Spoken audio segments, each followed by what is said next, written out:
2-3 दिवस झाले तब्येत खूपच खराब आहे. त्याच्यामुळे मला उठायला पण खूप लेट होतो आहे आणि नंतर बाकीची कामे करायला पण खूप लेट होत चालला आहे.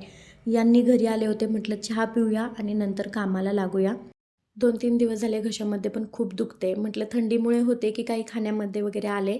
गरम पाणी वगैरे घेते पण मला काहीच फरक पडेना.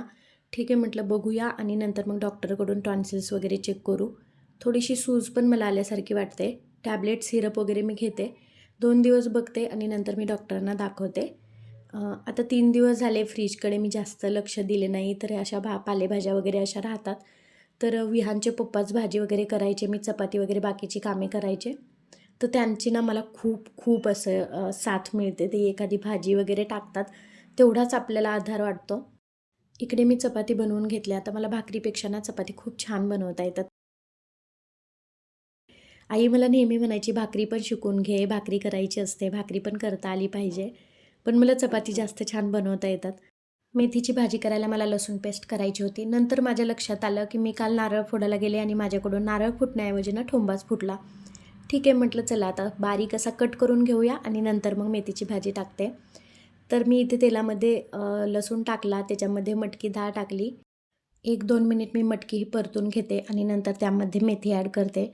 आता तव्यामध्ये मेथी ना एकदम अशी सगळी बसत नाही आहे, त्याच्यामुळे थोडी-थोडी करून मी मेथी ॲड करते. याला व्यवस्थित मिक्स करून घेतले, मीठ टाकले आणि 5 मिनिटांसाठी झाकण ठेवते. 5 मिनिट तिकडे मेथी शिजते, तोपर्यंत म्हटलं चला आता रस्सा भाजीची पण काहीतरी तयारी करून घेऊया. इकडे मी मटकी साफ करून घेतली. आता ही विकत आणलेली मटकी आहे, त्याच्यामुळे साफ नीट व्यवस्थित करून घ्यावी लागते. 5 मिनिट झाल्यानंतर मेथीमध्ये कूट ॲड केले आणि नंतर 5 मिनिटांसाठी त्याच्यावरती झाकण ठेवले आणि इकडे मटकीची तयारी करून घेतली. तर तुम्ही चपाती वगैरे करून झाल्यानंतर मी किचन कट्टा वगैरे लगेच साफ करून घेते. तुम्ही पण असे करता का? मला कमेंट करून नक्की सांगा.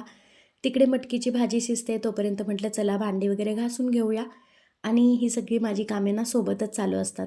विहान आलेला आहे, आता आम्ही जेवण करतो, टॅबलेट वगैरे घेते आणि बाकीच्या कामांना लागते.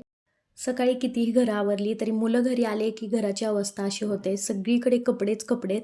म्हटलं चला आता याच्या घड्या वगैरे घालून ठेवूया आणि नंतर बाकीची कामे करायला घेऊया. आता वाजले आहेत 5 आणि तुम्ही बघता इकडे कपडे, एवढी सगळी तुम्हाला कपडे दिसत असतील. हे सगळं मी आवरून घेतलं, सगळी कपडे वगैरे फडकून व्यवस्थित सोफ्यावरती ठेवून दिली आणि झाडून काढायला घेतले.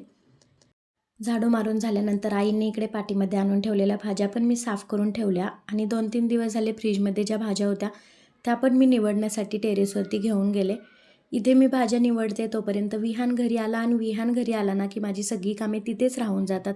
भेटूया नवीन ब्लॉगमध्ये, तोपर्यंत बाय.